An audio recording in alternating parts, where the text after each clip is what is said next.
Alhamdulillahi wa kafa. Wassalatu wassalamu ala sayyidina Muhammadil Mustafa wa ala alihi wa ashabihi ahli sidqi wal wafa. Amma ba'du. Segenap para ustaz, para sesepuh dan seluruh jamaah salat tarawih Masjid Al-Abrar yang dirahmati oleh Allah. Alhamdulillah malam hari ini kita bersyukur masih diberikan kesempatan untuk melaksanakan sholat tarawih dan sholat isya berjamaah dalam keadaan sehat dan kelapangan waktu. Mudah-mudahan ini benar-benar bernilai ibadah di sisi Allah. Amin ya rabbal alamin. Hadirin sekalian, jamaah rahimakumullah, kita layak dan patut bersyukur karena di antara ratusan miliar manusia kita Allah pilih sebagai orang yang melaksanakan amalan-amalan Ramadan. Dipilih itu artinya diseleksi, disaring, diayak ya oleh sini ya. Cari yang paling halus di antara sekian ratus miliar, maka terpilih kita sebagai orang-orang yang melaksanakan amalan-amalan Ramadan. Di antara orang-orang yang melaksanakan amalan-amalan Ramadan, kita terpilih lagi menjadi orang yang melaksanakan puasa juga, melaksanakan sholat tarawih juga. Amin. Ini kelompok pilihan yang berikutnya. Di antara orang-orang yang melaksanakan amalan Ramadan berupa puasa Ramadan, berupa sholat tarawih, kita dipilih jadi orang yang sholat tarawihnya 20 rakaat. Kan ada yang bubar duluan ya? Udah ada yang bubar duluan, kita dipilih untuk yang pulang yang belakangan. Ini sebagai bentuk pilihan-pilihan Allah. Seluruh jamaah ini adalah jamaah yang terpilih. Jamaahnya, di mana imamnya itu? Ya, di mana imamnya? Nah, kalau imamnya adalah suatu yang terpilih, seorang yang terpilih, di mana ustadznya? Betul apa betul? Tapi saya nggak berhenti sampai di sini. Kalau ustadznya itu ustadz yang terpilih, di mana guru-gurunya yang mengajarkan sholawat, sholat tarawih, di mana kemudian silsilah atau para guru yang kemudian sambung terus kepada Rasulullah SAW. Artinya bagaimana kalau kita ini demikian menjadi pilihan demi pilihan, maka Rasulullah adalah pilihan dari pilihan-pilihan Allah, yaitu para nabi dan para rasulnya. Artinya kalau Rasulullah adalah makhluk pilihan dan juga nabi pilihan, maka insya Allah kita umatnya adalah umat pilihan. Amin. Ini yang pertama. Kemudian hadirin yang kedua yang ingin saya sampaikan, Allah Subhanahu wa taala berfirman, Alif Lam Mim, dzalikal kitabu la raiba fihi hudal lil muttaqin alladzina yu'minuna bil ghaibi wa yuqimunas salata wa mimma razaqnahum yunfiqun. Alif Lam Mim, Allahu a'lamu bi muradihi bihi. Biasanya kalau diartikan oleh para mufassir, itu cuma Allah yang lebih tahu, yang paling tahu tentang maksud dari alif lam mim. Dzalika alkitab, itu adalah kitab Al-Qur'an, la raiba fihi, tidak ada keraguan di dalamnya, hudan lil muttaqin, yang menjadi petunjuk bagi orang-orang yang bertakwa. Siapa itu orang yang bertakwa? Alladzina yu'minuna bil ghaibi wa yuqimunas salata wa mimma razaqnahum yunfiqun, yaitu orang-orang yang beriman kepada perkara-perkara yang gaib, yang melaksanakan atau mendirikan salat dan juga yang menginfakkan sebagian dari hartanya. Kotak amal yang tadi atau petugas yang tadi ngider, yang tadi keliling, itu berarti sedang memberikan atau sedang meluangkan waktunya supaya kita dapat pahala dari infak kita. Begitu juga pelaksanaan sholat tarawih ini juga sebagai sarana supaya kita menjadi yuqimunas sholat. Dan ini adalah orang-orang yang alladzina yu'minuna bil ghaib. Orang yang bertakwa itu adalah orang yang beriman kepada perkara-perkara gaib. Jamaah rahmatullah, Perkara gaib itu antara lain adalah surga dan neraka, itu gaib. Udah kelihatan belum sekarang surga? Neraka udah kelihatan atau belum? Belum. Itu perkara gaib. Termasuk diantara perkara gaib itu adalah pahala sholat kita, itu gaib. Ada kira-kira yang udah jadi imam 3 giliran di sini, pahalanya kira-kira ada 4 kintal gitu. Apa yang jamaah pahalanya udah berapa ton nggak kelihatan, itu namanya yu'minuna bil ghaib.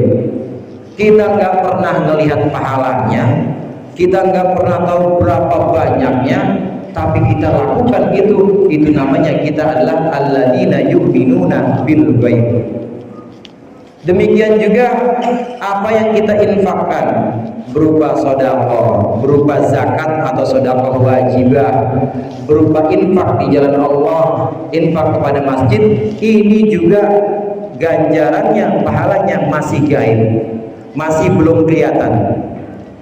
Kalau kita terus melaksanakan itu, sholat kita nggak putus, infak kita juga terus, tanpa kita menghitung-hitung dan kita iman, kita yakin bahwa itu semua ada ganjarannya di sisi Allah, maka kita termasuk alladzina yu'minuna bil ghaib, yaitu orang-orang yang iman kepada perkara-perkara yang gaib, antara lain adalah ganjaran dari amal ibadah kita. Jamaah rahimakumullah, ini tanda-tanda orang muttaqin, orang yang bertakwa kepada Allah. Tanda-tandanya antara lain adalah beriman kepada hal-hal yang gaib. Jadi jangan kapok, terawih sendal hilang kapok, habis infak kemudian gak diumumin sama DKM-nya kapok. Jangan. Karena kalau kita iman kepada Allah, iman kepada perkara yang gaib, berarti kita iman bahwa apa yang kita lakukan, apa yang kita amalkan, itu pasti ada nilainya di sisi Allah, bahkan lebih besar dibanding dunia seisinya. Termasuk hikmah, alasan kenapa pahala sholat kita, pahala infak kita, kenapa nggak dibayar tunai di dunia. Ini karena dunia nggak cukup, saudara. Kalau dunia untuk membalas pahala sholat, sholatnya jemaah hanya satu, penuh udah. Yang lain nggak ketempatan, yang lain nggak bagian tempat. Oleh karenanya hikmahnya Allah nanti bayarkan di akhirat, karena dunia ini adalah tempat yang sangat kecil untuk ibadah-ibadah, untuk balasan-balasan dari infak dan amalan-amalan kita. Ini yang kedua.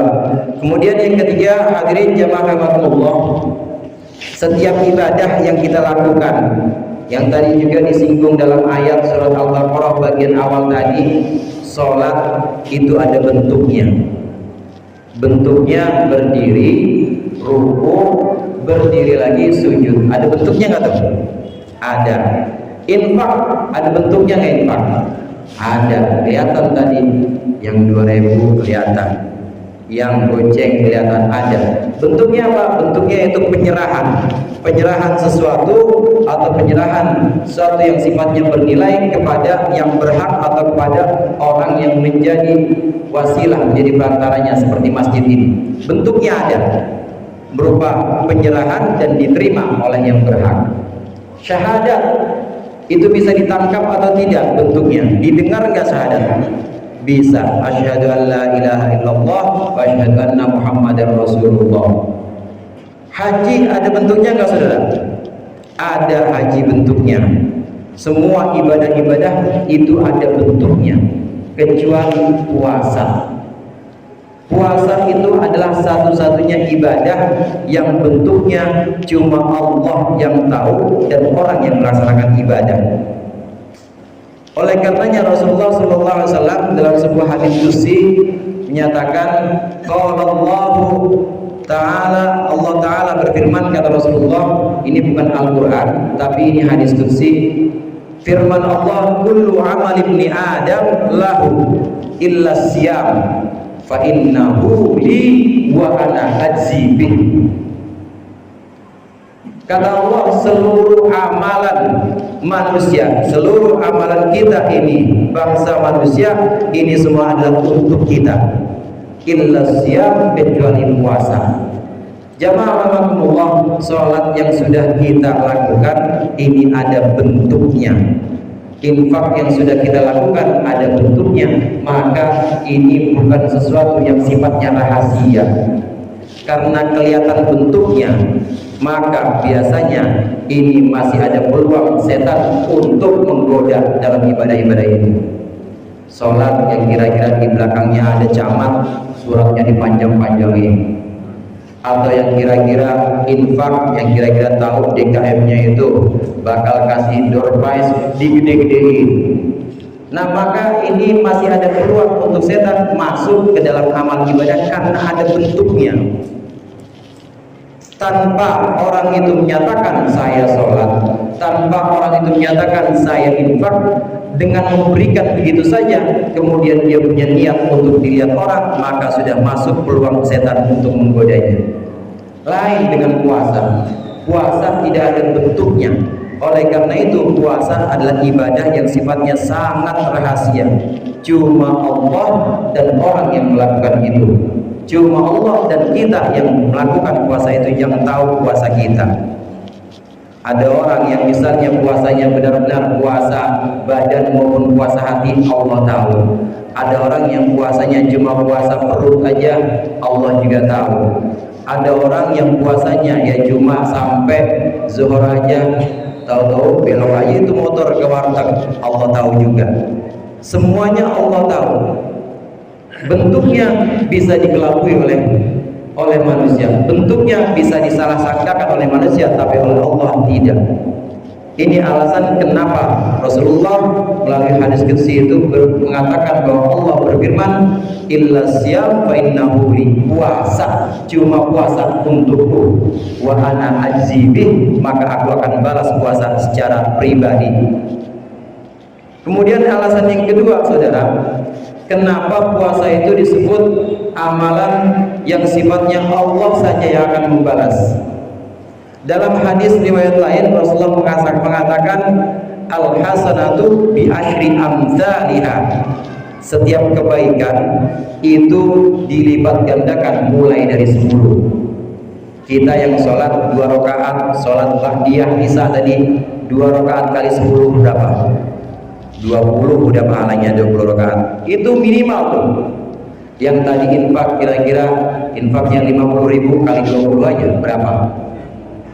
Berapa tuh? Kalau banyak, wah pokoknya dijamin kalkulator dunia hang. Tahu hang mah? Nggak bisa buat ngitung. Karena dilipat gandakan mulai dari 10 hingga 700 kali lipat. Mulai dari 10 minimal sampai 700 kali lipat. Gimana ibadah, gimana sholat-sholat yang dilakukan di malam taraweh 20 atau bahkan lebih dikali 700 dan dilakukan selama 29 malam, yang ngitung itu bakal kebingungan pasti. Seluruh amal ibadah itu bisa dihitung mulai dari 10 hingga 700 kali lipat ganjarannya. Namun bagaimana puasa? Puasa tidak bisa. Puasa yang membalas hanya Allah. Fa innahu li wa ana ajzi bih. Puasa tidak bisa dilipat gandakan. Entah itu 10 pahala puasanya, entah itu 20, entah itu 700, bahkan bisa lebih dari 700. Itu puasa yang kita lakukan, Allah melipat gandakan sesuai dengan yang Allah kehendaki. Wallahu yudha'ifu liman yasha. Ini juga alasan kenapa disebutkan oleh Allah dalam hadis qudsi itu illa siyam fa innahu li wa ana ajzi bi. Kecuali puasa, cuma puasa yang balasannya nggak bisa dihitung, nggak bisa dikalkulasikan mulai dari 10 sampai 700. Aku yang bakal membayar puasa itu langsung aku yang membayar. Kemudian alasan ketiga, para ulama mentakwilkan atau menjelaskan hadis ini, kenapa puasa itu menjadi suatu ibadah yang istimewa, ibadah yang sifatnya rahasia antara seorang hamba dengan Allah. Karena memang dalam satu riwayat lain Rasulullah menyebutkan ketika nanti pada hari kiamat maka ada sekelompok dari umatku yang kemudian dia masuk ke surga. Dia punya sayap-sayap. Sekelompok umatku ini terbang kemana-mana mereka suka di antara tempat-tempat surga, di antara istana-istana surga. Sampai-sampai kata Rasulullah, penjaga surga itu kemudian tanya kepada mereka. Mereka tanya penjaga surga, mereka tanya, hal wajadtum al-hisab? Ini kalian siapa ini? Tiba-tiba kok udah ada di surga. Sampean-sampean ini siapa? Kok udah sampai di surga, udah bisa ke sana kemari? Apa ada hisab kemarin? Tidak, kata orang-orang itu, kata umatnya Nabi Muhammad. Apakah kalian mengalami hisab? Tidak. Malaikat tanya lagi, apakah kalian mengalami siratal mustaqim? Tidak. Tidak juga. Malaikat menyimpulkan, ini ada umat Nabi Muhammad tidak melalui hisab, perhitungan, tidak juga melalui siratal mustaqim, tapi ujung-ujung tiba-tiba udah ada di surga dengan izin Allah. Maka malaikat tanya, siapa kalian sesungguhnya? Kata malaikat, kemudian orang-orang itu, sebagian dari umat Nabi Muhammad itu kemudian menjawab, abadnallaha sirran wa adkhalallahu al-jannata sirran. Kami adalah orang-orang yang ketika di dunia beribadah kepada Allah dengan cara rahasia, maka kemudian Allah memasukkan kami ke dalam surga dengan cara rahasia pula. Ibadah puasa yang merupakan rahasia kita dengan Allah ini merupakan satu gambaran di antara ibadah-ibadah yang sifatnya sangat rahasia antara hamba dengan Allah. Dan banyak lagi ibadah-ibadah lain yang kita rahasiakan bisa, dan itu pahalanya juga bisa berlipat ganda. Zikir kita rahasiakan Allah, Allah, Allah dalam hati. Takbir kita cukup takbir waktu sholat aja, Allahu Akbar. Di luar itu rahasiakan Allahu Akbar dalam hati aja. Orang yang merahasiakan ibadahnya di dalam hati, merahasiakan ibadahnya antara dia dengan Allah, maka akan Allah masukkan surga dengan cara rahasia, di mana para malaikat tidak mengetahui, penjaga siratal mustaqim tidak mengetahui, petugas hisab juga tidak mengetahui, sehingga Allah masukkan dengan benar-benar jalan dan cara yang istimewa. Mudah-mudahan kita termasuk orang-orang yang ini, atau setidaknya kita termasuk orang-orang yang istiqomah dalam melaksanakan amalan-amalan Ramadan. Mudah-mudahan bermanfaat. Dikurangnya saya mohon maaf. Wallahul muwaffiq ila aqwamit thoriq. Assalamualaikum warahmatullahi wabarakatuh.